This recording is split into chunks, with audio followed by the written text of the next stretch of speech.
Cutting taxes on people's electricity bills. It's the major new pledge today from the government of the new British Prime Minister Andy Burnham. The news announced by Downing Street as Burnham attempts to deliver on his promises to ease the country's cost of living crisis. Today is Burnham holding his first cabinet meeting with his new cabinet as the team prepare to launch into their priorities before the next election, which has to be held at the latest in just over 3 years' time. Well, we're going to cross into London, talk to our correspondent Benedicte Paviot, who joins us from there. Benedict, already a bit of a row brewing as to how this tax cut that's been announced is actually going to be financed.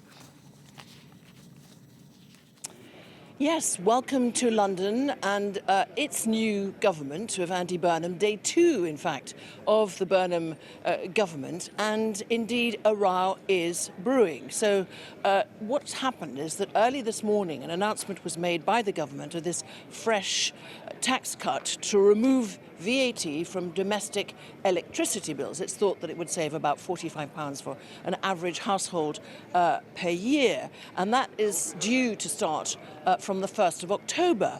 And in fact, John Healey, the new Chancellor of the Exchequer, Minister of Finances, announced this and said it was very much to be funded. It was funded, fully funded, and that this would help families with the cost of living being one of the main priorities of the new Prime Minister, and would, again, this expression, help some families breathe, give them some breathing space.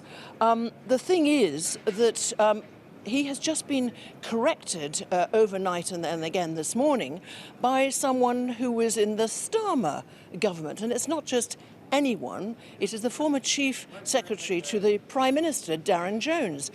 Not only that, he's done that very publicly on social media. And he said, he's corrected Mr. Healey and said, actually, it is not fully funded. So this is day 2 of this government, and one wonders what the coming days, weeks and months will bring. Let me remind our viewers that this is basically scrutiny from a former government member. Of course, there is the full glare of the opposition that is free, obviously, to talk to the media. But what is not currently in effect is the scrutiny from the House of Commons. Why is that? Because since last Thursday, there are what is called in recess on holiday.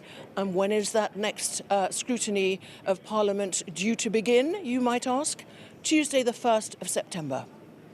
Meanwhile, Benedict, other announcements we're expecting to come as, of course, the Cabinet gets down to business later on. Yes, so obviously very important, and in the full glare later on of the media, there will be this first full cabinet meeting around lunchtime. We expect, of course, to see them gathered, photographic evidence, filmed evidence of not them just walking up the street in their new various positions, having culled, let's be very clear, yesterday, that was his first task, Mr. Burnham culled about 9 loyal Starmerite ministers. So you've got all kinds of new job and new faces coming, or some old faces coming back into the government. But of course, what we're expecting are some more cost of living measures and some big announcements. There will be some this afternoon, we believe, some later on this week. We don't know the nature of them, but we do know that one of the priorities of the new Prime Minister is very much social care. We understand that Angela Rayner, who's been brought back into government again as housing minister, that will be one of the things she's in charge of. Of course, we think also there'll be a big programme to fund the council houses across the United Kingdom. That's another priority of this new Prime Minister. Also, this decentralisation that he is very keen on. Of course, as former mayor for 9 years of Greater Manchester, he will be going up north, as they say down here in the southeast in London, to Manchester. And we believe he's going to be somewhat of a commuter Prime Minister, which would be a first, and try and share his time between the number 10 door that you see here and Downing Street North. What form it will take is not very clear, and yet we were hearing some reports last night that it's already up and coming and basically started to work behind the scenes. So a lot of announcements, a lot of aspirations, a lot of priorities, but already criticism from the opposition, Kemi Badenoch, saying, a lot of kind of pledges, but where's the concrete, and no scrutiny from Parliament. As for Nigel Farage, the leader of Reform UK, he wants nothing less, although he's not an MP at the moment, because he's obviously resigned, as we know, and standing again for Parliament, but that's mid-August. He is very much wanting a general election. Is he going to get one? No.